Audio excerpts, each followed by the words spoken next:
बैठने से क्या गुरेज, ठंडी हवा के झोंके के बीच में बैठ करके संवाद करने से क्या गुरेज। और मेरे कुछ साथियों ने कहा कि दीदी दुख इस बात का रह गया कि हम लोग बहुत कम संख्या में आए, और हमारे काफी साथी ऐसे हैं जो परीक्षा खत्म होने के बाद यहां आना चाहते थे, लेकिन ताला लगा करके उनको अंदर ही रख लिया गया। लेकिन साथियों, मैं आपसे ये कहती हूं कि जितने यहां आए हैं वो तो अपनी मर्जी से आए हैं, वो तो जिंदा आत्मा के प्रतीक हैं, चेतना से भरे हैं, इसलिए आए हैं। जो उन तालों के पीछे मुझे सुन रहे हैं वो भी कान लगा के कुछ ना कुछ सुन लेंगे, लेकिन मजबूरी तो उनकी है जो इस कार्यक्रम को रोकने आए थे, लेकिन उनको भी हमारी बात सुननी पड़ रही है, और इस कदर सुननी पड़ रही है कि तारीफ तो अभी तक हुई नहीं, सिर्फ उनको चेतावनी देने का काम हम कर रहे हैं। और वो सरकारी गुलाम, वो वर्दीधारी यहां खड़े होकर के हमारी चेतावनी भी सुन रहे हैं और हमारी गाली भी सुन रहे हैं। मैं उनसे कहूंगी कि देख लीजिए, आप सब में कुछ तो हमारे होंगे,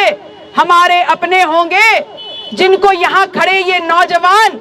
अपने बच्चों के भविष्य के रूप में दिख रहे होंगे। क्योंकि आज जो यहां लड़ रहे हैं और जिनको आप धमकी दे रहे थे कि आपके ऊपर मुकदमा हो जाएगा, तो याद रखिएगा, अगर आज वो अपनी बाहें नहीं तराएंगे, अगर आज वो आंख में आंख मिला के नहीं लड़ेंगे, तो कल आपके बच्चों का भविष्य अंधकारमय हो जाएगा। इसलिए सहूलियत से इस बात को ध्यान रखिएगा। और आज जब ड्यूटी करने के बाद, नाकाबंदी करने के बाद घरों पे जाएं और खटिया पे लेटे, तो याद करिएगा कि ये सिर्फ छात्र संवाद नहीं था, ये थी जिंदा आत्मा की पेशकश।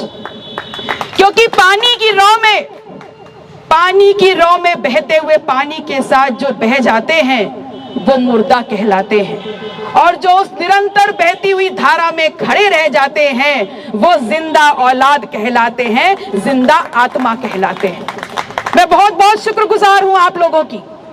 कि आप लोगों ने तमाम चेतावनियों के बावजूद इस कार्यक्रम का आयोजन किया। आप लोगों ने मेरी ऊर्जा को, मेरी ताकत को बढ़ाने का काम किया है। ये यूनिवर्सिटीज, ये विश्वविद्यालय इस लोकतांत्रिक व्यवस्था में उस स्तंभ के रूप में स्थापित करी गई जहां पर पढ़ने वाले छात्र शैक्षणिक रूप से, राजनीतिक रूप से, सामाजिक रूप से परिपक्व होकर के जब इस देश की वास्तविक जिंदगी में पहुंचेंगे, तो चाहे न्यायपालिका हो, चाहे कार्यपालिका हो, चाहे विधायिका हो, चाहे इस देश को विकसित करने वाला कोई भी क्षेत्र हो, वो अपने ज्ञान से, अपने अनुभव से, अपनी क्षमता अनुरूप उस देश को आगे बढ़ाने का काम करेंगे। लेकिन इन्हीं विश्वविद्यालयों को आज वर्तमान सरकार ने एक डमी कैंडिडेट के रूप में खड़ा कर दिया है, और शायद इसीलिए आज उन यूनिवर्सिटीज में जो सबसे बड़ा पद है वहां पर उस समाज को बैठा दिया है कि जब आंदोलन हो रहा था, जब हम चाहते थे कि आजादी मिले, जब गुलामी की जंजीर टूटे, और जब हमारे और आपके पुरोधा पुरखे अपने हाथों का जौहर लगा करके इस देश को आजाद करा करके रहने लायक बना रहे थे, तब इन लोगों के जो पुरोधा थे, जो इनके पूर्वज थे, वो अंग्रेजी शासन काल में उनसे अपनी अपनी पेंशन बंधवा रहे थे। और ये वो लोग हैं जिनकी फितरत नहीं गई, और आज भी उसी फितरत की नुमाइश ये सरेआम कर रहे हैं। करने दीजिए इनको फितरत, अपनी नुमाइश। लेकिन हम भी कहां चुप बैठने वाले हैं। हम कमेरा समाज है, जब खेत खलिहानों में उतरते हैं तो अनाज पैदा कर देते हैं, जब बॉर्डर पे खड़े होते हैं तो सीने पे गोली खा के इस देश के हर नागरिक की सुरक्षा की गारंटी कर देते हैं, और जब अपनी पीठ पर हम बोझा उठाते हैं तो इस आजाद भारत का ढांचा खड़ा कर देते हैं। तो इनकी दी हुई चेतावनी से हम डरने वाले नहीं हैं। अगर आज इन्होंने हमको छात्र संघ भवन में रोका तो हम इस बगिया में बैठ गए, ये बगिया में रोकेंगे तो सड़क पे बैठ जाएंगे, ये सड़क पे बैठेंगे तो याद रखिएगा हम संसद और विधानसभा चलने नहीं देंगे। हम इस देश के आजाद परिंदे हैं और अपनी बात को कहने के लिए जगह तो हम ढूंढ ही लेंगे। ये विषय जो आज रखा गया, शिक्षा, रोजगार, सामाजिक न्याय और छात्र संघ की बहाली। छात्र संघ से ये समझ तो गए कि अगर परिपक्व होकर के ये छात्र इस देश के हर क्षेत्र में निकलेंगे तो इनको बहकाना और इनके मार्फत इस समाज की प्रगति को रोकना बहुत बड़ी चुनौती होगा। ये समझ गए कि ये आंदोलनकारी जो अपने सीने में जलती हुई ज्वाला को लेकर निकले हैं, ये इस देश को दोबारा सोने की चिड़िया बनाने के नाम के संकल्प के साथ निकले हैं। मेरे एक साथी ने कहा कि अब ये कह रहे हैं इनकी सरकार एक ड्राफ्ट कर रही है नियम कि अब यूजीसी को कोई फंड नहीं देंगे, अब यूजीसी को अपने यूनिवर्सिटीज में जो छात्र पढ़ने आएंगे उनके लिए तमाम कार्यों के लिए पैसे की जुगाड़ खुद लगानी होगी या ये हेफा का नींव रख देंगे। हायर एजुकेशन फाइनेंशियल एजेंसीज रखेंगे ही, क्योंकि सोच ही इनकी ऐसी है। इस देश की सरकार और इस देश का प्रधानमंत्री जो खुद अपनी राजनीति और इस देश के लोकतंत्र का मजाक अपने तथाकथित फाइनेंसर अडानी और अंबानी जैसे फाइनेंसरों को अपने साथ लगा करके बना रहा है, निश्चित रूप से वो सिर्फ फाइनेंसिंग एजेंसी की ही बात सोच सकता है। और वो इसलिए ऐसा कर रहे हैं कि जब वो खुद फाइनेंसर्स के अनुसार इस देश को चलाने का काम कर रहे हैं, तो जब इन यूनिवर्सिटीज में भी समावेश हो जाएगा, एंट्री हो जाएगी ऐसे फाइनेंसर्स की, तो इस देश से क्रांतिकारी नेता नहीं निकलेंगे, इस देश से वो तमाम पंगु नेता निकलेंगे जो आज भी विधानसभा में बैठ करके जब यूजीसी क्यूटी रेगुलेशन 2026 पर एक बैन लगा दिया गया तो वो टेबल बजाने का काम कर रहे थे। ऐसी सोच है इस देश की। मैं आप लोगों से कहने आई हूं कि यूजीसी क्यूटी रेगुलेशन 2026 जिसको किस प्रकार से सर्वोच्च न्यायालय के द्वारा, उस पीठ के द्वारा न्यायिक प्रक्रिया में फंसाने का काम किया गया, जहां आम जनमानस ये कहता है कि अब सर्वोच्च न्यायालय से सवाल नहीं किया जा सकता, तो मैं भी कहती हूं कि अगर इस आजाद भारत के हम नागरिक हैं जिम्मेदार, तो निश्चित रूप से सर्वोच्च न्यायालय से सवाल नहीं किया जा सकता। लेकिन हम तब भी सवाल कर रहे हैं, और इसलिए सवाल कर रहे हैं क्योंकि अगर सर्वोच्च न्यायालय खुद तब जाग गया होता जब इस देश का किसान 13 महीने बॉर्डर पे बैठ करके 3 काले कानून को वापस लेने की गुहार लगा रहा था, तब इस देश का सर्वोच्च न्यायालय क्यों नहीं जागा।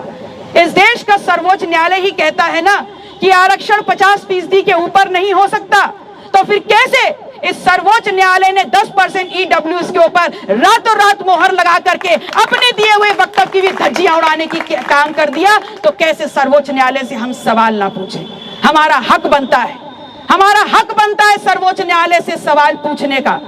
क्योंकि ये समानता, ये इक्विटी रेगुलेशन 2026 जिनकी शिक्षा, जिनकी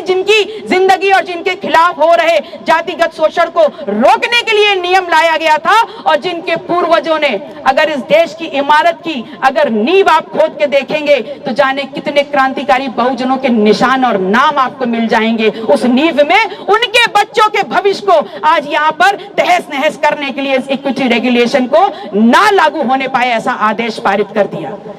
और सबसे बड़ी बात है कि जिनके बच्चों की शिक्षा और भविष्य पे चोट की गई है वो आराम से बैठे हैं। अगर सवाल पूछिए कि क्यों आराम है, आप समझ नहीं पा रहे, तो कहते हैं कहां जाएं प्रदर्शन करने, ये सरकार किसी की सुनती नहीं, कहां जाएं बोलने, न्याय हमारे साथ होता नहीं। तो याद रखिए, झुकती है दुनिया, झुकाने वाला चाहिए, और हम सब अगर मिल करके सड़क पे उतरेंगे तो हमारी शिक्षा और हमारे अधिकार, हमारी जिंदगी को सुरक्षित रखने वाला ये इक्विटी रेगुलेशन बिल सर्वोच्च न्यायालय की फाइलों से निकल करके यूनिवर्सिटी के नियम कानून में लागू जरूर होगा। आप सबने कहा दीदी आपका संघर्ष सड़कों पे रहा, तो इसलिए रहा क्योंकि मुझे पता है कि आज नहीं तो कल अगर हम नहीं लड़े तो याद रखिएगा हमारे पास जो एक ताकत, शिक्षा की ताकत रह गई है यूनिवर्सिटीज के माध्यम से, उस पे भी ये लोग धागा बांधने का काम कर देंगे। और आज जिस प्रकार से धर्म के नाम पर हमारे समाज को सबसे ज्यादा अंधा करके इस लोकतंत्र की ताकत को खत्म करने का काम किया जा रहा है। हमारे आरक्षण की चोरी हो रही है, हमारे संविधान को धता बताया जा रहा है, हमारी नौकरियां छीनी जा रही हैं, हमारी सरकारी इंस्टीट्यूट्स को बंद किया जा रहा है, छात्र संघ की बहाली नहीं हो रही है, हमारी यूनिवर्सिटीज में तमाम जो हायर पोजीशंस पे लोग बैठे हैं वो मुट्ठी भर लोग बैठे हैं जो कहीं ना कहीं पटकथा लिख रहे हैं हमारे शोषण की, हमारी जिंदगी और हमारी शिक्षा को खत्म करने की। तो निश्चित रूप से बहुत जरूरी हो जाता है कि हम सबको सड़कों पे उतरना होगा। आज मुझे अगर छात्र संवाद का मौका मिला है तो मैं आप लोग को न्योता भी दे रही हूं कि शिक्षा प्रायोरिटी में जरूर रखिएगा, प्राथमिकता में रखिएगा, लेकिन शिक्षा के साथ अपने समाज और अपने भविष्य के लिए अपनी नैतिक जिम्मेदारी का भी अहम किरदार निभाने के लिए आप सड़कों पे जरूर निकलिएगा। घबराइएगा नहीं, ये सरकार तो आती जाती रहेंगी, ये प्रशासन बदलता रहेगा, लेकिन अगर इस देश में कुछ स्थापित रहेगा तो लोकतंत्र स्थापित रहेगा और इस सरकार को बनाने वाली ये जनता स्थापित रहेगी। इसलिए अगर आपके ऊपर एक केस हो भी जाता है तो चिंता मत करिएगा, क्योंकि सरकार में तो ऐसे बैठे हैं जिनके पास 100 मुकदमे थे और रातों रात क्लीन चिट मिल जाती है। हम भी आएंगे सरकार में, तब देखेंगे जो आज कोर्ट केस लिखे गए हैं उनको रातों रात निकलवा दिया जाएगा, ठीक वैसे निकलवाया जाएगा जैसे रातों रात नोटबंदी लागू कर दी गई थी, ठीक वैसे निकाला जाएगा जैसे रातों रात जीएसटी लागू कर दी गई थी। याद रखिएगा, आप लोग को न्योता दे रही हूं कि एक बार पुलिस ने ठूस लिया गाड़ी में कोई गम नहीं, लेकिन मैंने तब भी आह्वान किया था कि इस बार आए हैं तो आंधी लेके आए थे, जब अगली बार आएंगे तो राजधानी की सड़कों पे तूफान लेके आएंगे। 9 मई को जो सर्वोच्च न्यायालय में यूजीसी क्यूटी रेगुलेशन 2026 को रोक करके रखा गया है उसको यूनिवर्सिटीज में बहाल किया जाए, लागू किया जाए। इसके लिए पुनः आप सबका आह्वान करती हूं कि आइएगा 9 मई को पुनः एक बार मिलकर लड़ेंगे लखनऊ की सड़कों पर। पिछली बार वो गाड़ी में लाद ले गए थे, इस बार उनकी गाड़ियों में उनको लदवा के भिजवा देंगे कि जाओ सरकार की चापलूसी करो। और याद रखिएगा, भूलिएगा नहीं, क्योंकि हम सबकी आदत है, नोटबंदी हम भूल गए,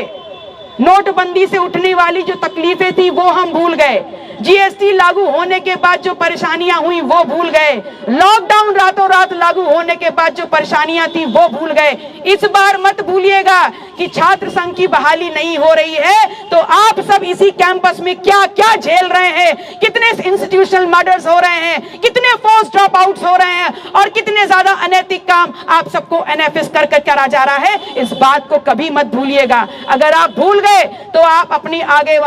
वाली पीढ़ी के साथ न्याय नहीं कर पाएंगे, और अगर याद रखेंगे तो याद रखिएगा स्वतः आपके कदम यहाँ इलाहाबाद की धरती से लखनऊ की धरती तरफ कूच करेंगे, मिलकर लड़ेंगे और सत्ता में जब आए तो आपकी ये बहन आपको वचन दे रही है, पहला काम जो होगा वो होगा उत्तर प्रदेश की यूनिवर्सिटीज में छात्र संघ की बहाली, क्योंकि हमें टट्टू राजनेता नहीं चाहिए इस देश के लोकतंत्र सरकार को चलाने के लिए। हमें चाहिए परिपक्व, हमें चाहिए नेतृत्वकर्ता और हमें चाहिए बिना डरे अपनी बात कहने वाले वो छात्र जो निकल करके इस देश के भविष्य को, इस प्रदेश के भविष्य को और उज्जवल करने का काम करें। आप सभी का बहुत बहुत आभार। मैं आप सभी को धन्यवाद देते हुए जय संविधान।